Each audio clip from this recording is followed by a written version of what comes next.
Cinema diary में आज explain करेंगे मूवी द वॉल।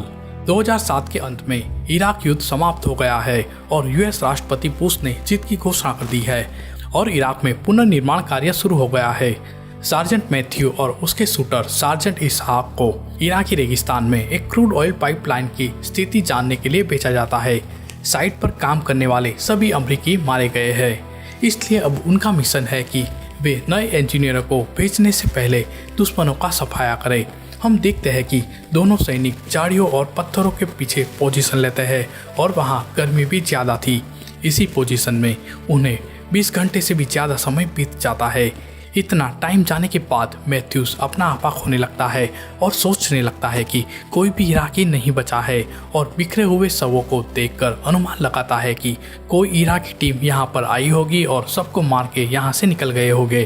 तभी दूसरा साथी इसहाक बताता है कि यहाँ कोई भी बड़े ग्रुप आने की संकेत नहीं है, सभी अमरीकियों को हेडशॉट से मारा गया है और कहता है कि यह काम पेशेवर इराकी स्नाइपर का है जिसे जुबा कहा जाता है। पर मैथ्यूस कहता है कि 30 सेकंड से भी कम समय में इतनी बड़ी संख्या में इतने लोगों को मारना असंभव है। आखिरकार मैथ्यूस इंतजार करके थक जाता है और इसहाक को कवर देने के लिए कहकर नीचे करीब से जायजा लेने के लिए जाता है और नीचे जाकर देखता है तो पता चलता है कि वाकई में सभी को हेडशॉट से मारा गया है। इसहाक उसे पीछे हटने के लिए कहता है, पर तभी अचानक से एक गोली की आवाज़ सुनाई देती है और मैथ्यूस धड़ाम से जमीन पर नीचे गिर जाता है। अपने साथी की मदद के लिए इसहाक चिक-चैक तरीके से नीचे की ओर भागता है, पर मैथ्यूस के पास पहुंच पाता इससे पहले स्नाइपर की गोली उसके पैर में लग जाती है। अब इसहाक के पास मैथ्यूस को छोड़कर पीछे टूटी हुई दीवार के पीछे कवर लेने के अलावा कोई और चारा नहीं बचता। मैथ्यूस जमीन पर तड़प रहा था। वह इसहाक से बैकअप टीम के लिए बेस पर कांटेक्ट करने के लिए कहता है। तभी इसहाक देखता है कि उसके पैर का घाव काफ़ी भयानक है, इसलिए पहले वह पट्टी बांधता है। अब रेडियो से बेस से कांटेक्ट करने की कोशिश करता है, पर वहां कोई कांटेक्ट नहीं हो रहा क्योंकि स्नाइपर ने पहले से ही एंटीना को गोली मार दी थी। अब इसहाक स्कोप के लिए अपने चाकू से दीवार में छेद बनाता है, पर दीवार के पत्थर गिरने से उसके हाथ में चोट लग जाती है। इधर जमीन पर घायल पड़ा मैथ्यूस धीरे धीरे अपनी राइफल तक पहुंचने का प्रयास करता है, लेकिन बहुत खून बह जाने के कारण वह बेहोश हो जाता है। दीवार के पीछे इसहाक एक चाकू से अपने पैर की गोली निकालता है जो बहुत ही दर्द भरा था। तभी इसहाक रेडियो पर एक अजीब सी आवाज़ सुनता है। वह खुद को बेस का एक अधिकारी बताता है, इसलिए इसहाक तुरंत मौजूदा स्थिति का रिपोर्ट देता है और मेडिकल आपूर्ति के लिए भीख मांगना शुरू कर देता है। हालांकि अधिकारी उसे बहुत सारे सवाल पूछता है तो उसे संदेह होने लगता है। वह अधिकारी इसहाक से अपना करंट लोकेशन बताने के लिए कहता है और कहता है कि सही लोकेशन के लिए खड़े होकर हवा में फायर करे ताकि हेलीकॉप्टर को सही लोकेशन पर भेजा जा सके। इसहाक कहता है कि यह प्रोटोकॉल के खिलाफ है। फिर वह उस अधिकारी के शब्दों को ध्यान से सुनता है तो उसे पता चलता है कि इसका उच्चारण अमरीकी नहीं है, यह जुबा स्नाइपर है जिसने सैनिकों को ट्रैप में फंसाने के लिए रेडियो फ्रीक्वेंसी को हैक कर लिया है। अब इसहाक को उसकी सच्चाई का पता चलने के बाद कॉल काट देता है, पर जुबा स्नाइपर इसहाक से अधिक जानकारी मांगता है, नहीं तो वह फिर से मैथ्यूस पर गोली चलाएगा। अब इसहाक उसके साथ बात करता है और उसका सटीक लोकेशन का पता लगाने के लिए रेत पर एक नक्शा बनाता है।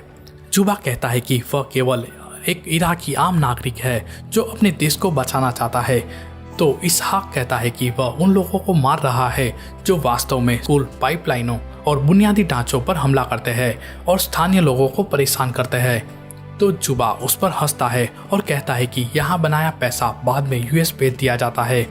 अब जुबा इसहाक के साथी का नाम मैथ्यूस है ऐसा बताता है। इसका मतलब है कि जब से दोनों यहाँ आए हैं तब से जुबा उसकी बातें सुन रहा होता है। फिर अचानक से इसहाक की नज़र एक मरे हुए अमरीकी सैनिक पर जाती है जिसके पास एक रेडियो है। फिर वह एक लकड़ी के सहारे वह रेडियो लेने के लिए जाता है और पास में पड़ी बोतल से पानी पीने लगता है, पर देखता है कि बोतल पर एक गोली लगने के कारण बोतल बिल्कुल खाली है। तब जुबा कहता है कि उसने जानबूझकर बोतल को गोली मारी थी और यह भी स्वीकार करता है कि उसने कोई भी शॉट मिस नहीं किया है, उसने जानबूझकर इसहाक के पैर में गोली मारी थी। जुबा ने इसहाक को एक कठिन परिस्थिति में डाल दिया है। तभी इसहाक को उसके पैर में लगी गोली मिलती है। उसे करीब से देखता है और अनुमान लगाता है कि जुबा के पास कितनी रेंज की राइफल होनी चाहिए। फिर वह जुबा को एक आतंकवादी कहता है तो जुबा फिर से हंसकर कहता है कि अमेरिकी लोग अवैध रूप से हथियारों के साथ एक विदेशी देश में क्या कर रहे हैं। जब जुबा बात कर रहा होता है तब इसहाक कैलकुलेशन करता है और अंत में निष्कर्ष निकालता है कि इसी रेंज में जुबा सामने वाले कचरे के ढेर में छिपा होना चाहिए और वह लंबे समय से इसी कठोर परिस्थिति में है। भीषण गर्मी भी झेल रहा है। इसका मतलब है कि वह कोई आम नागरिक नहीं हो सकता। वह एक पेशेवर स्नाइपर है। पर जुबा पेशेवर स्नाइपर होने से इनकार कर देता है और फिर से एक बार आम इराकी नागरिक होने का दावा करता है। उसके लहजे को देखते हुए इसहाक कहता है कि जुबा एक पूर्व अमेरिकी सैनिक हो सकता है जिसने उनके साथ विश्वासघात किया है। लेकिन जुबा फिर से उसे खारिज कर देता है और समझाता है कि केवल उन लोगों को मारता है जो पहले उस पर हमला करते हैं। हम देखते हैं कि इसहाक बिना पानी के और थकान के डिहाइड्रेट हो गया है। वह आखिरी कोशिश करते हुए अपनी राइफल पर एक जैकेट और हेलमेट लगाकर दीवार के पीछे से लहराकर जुबा को मिसगाइड करने की कोशिश करता है, लेकिन जुबा उसके झांसे में नहीं आता और तो और हेलमेट भी दीवार की उस तरफ गिर जाता है। इसलिए अब इसहाक अपने सिर की सुरक्षा नहीं कर सकता और ये मूर्खतापूर्ण जोखिम उठाने के लिए इसहाक काफी हताश हो जाता है। तभी उसकी नज़र एक मरे हुए सैनिक पर जाती है तो वहां से उसका बैग और रेडियो ले लेता है और जुबा ने चलाई गोलियों से बचता हुआ दीवार के पीछे कवर लेता है। बैग में इसहाक को पानी और कुछ कैंडी मिलती है जिसे वह तुरंत खा जाता है, लेकिन दुर्भाग्य से वह रेडियो काम नहीं कर रहा।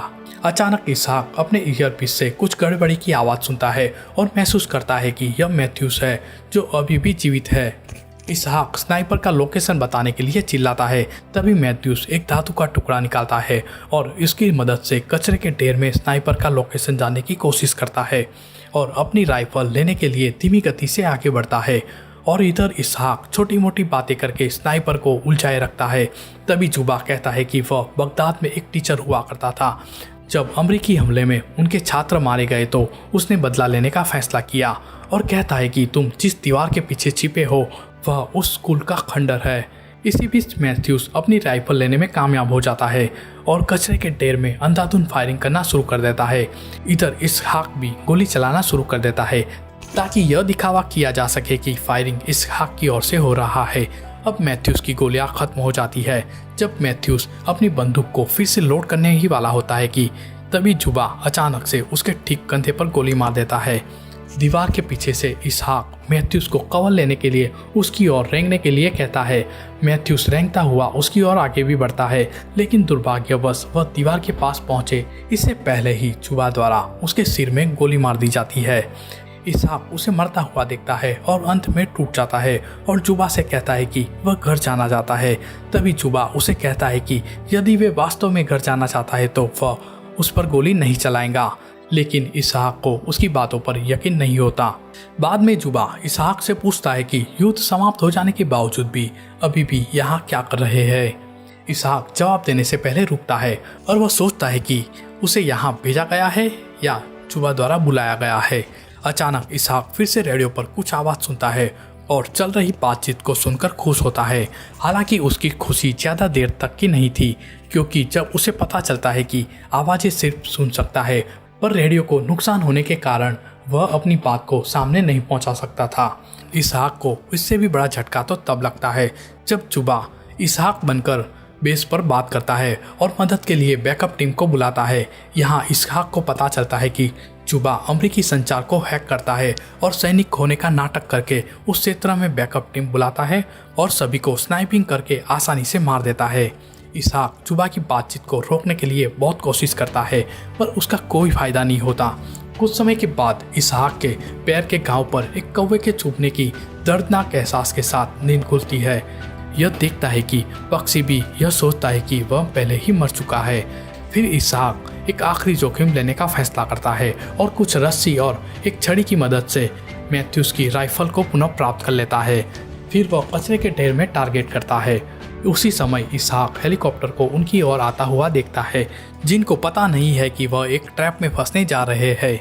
इसलिए आने वाले अपने सैनिक भाइयों को बचाने के लिए इसहाक दीवार को धक्का मारकर गिरा देता है और वहाँ धूल का एक लेयर सा बन जाता है, जिससे इसहाक को टारगेट करना जुबा के लिए कठिन हो जाता है और इसहाक कचरे के ढेर में गोलियां चलाना शुरू कर देता है और अपनी कवर पोजीशन छोड़कर उसके सामने खड़ा हो जाता है, पर जुबा उस पर पलटवार नहीं करता। इसलिए इसहाक को विश्वास हो जाता है कि उसने जुबा को मार गिराया है। जल्द ही वहां हेलीकॉप्टर आ पहुंचते हैं और इसहाक को एक स्ट्रेचर पर ले जाया जाता है। तुरंत उसका इलाज शुरू करते हैं। इसहाक उन्हें जुबा के ट्रैप के बारे में बताने की कोशिश करता है, लेकिन हेलीकॉप्टरों के शोर के कारण उसकी आवाज़ कोई सुन नहीं पाता। तभी अचानक से जुबा उन पर गोली चलाना शुरू कर देता है और पायलट के साथ साथ सारे सैनिकों को भी मार गिराता है। पायलट के मरते ही हेलीकॉप्टर तेजी से नीचे आता है और जमीन पर दुर्घटनाग्रस्त हो जाता है। वहाँ इसहाक की भी मौत हो जाती है। इसका मतलब है कि जुबा ने जानबूझकर इसहाक को गोली नहीं मारी थी। फिर से जुबा यूएस लाइनों को हैक करने में लग जाता है और अगली टीम को लुभाने के लिए एक अमेरिकी सैनिक होने का नाटक करता है और इसी के साथ यह फिल्म समाप्त हो जाती है। दोस्तों, फिल्म की कहानी पसंद आई हो तो प्लीज़ हमारे चैनल को सब्सक्राइब जरूर कर ले।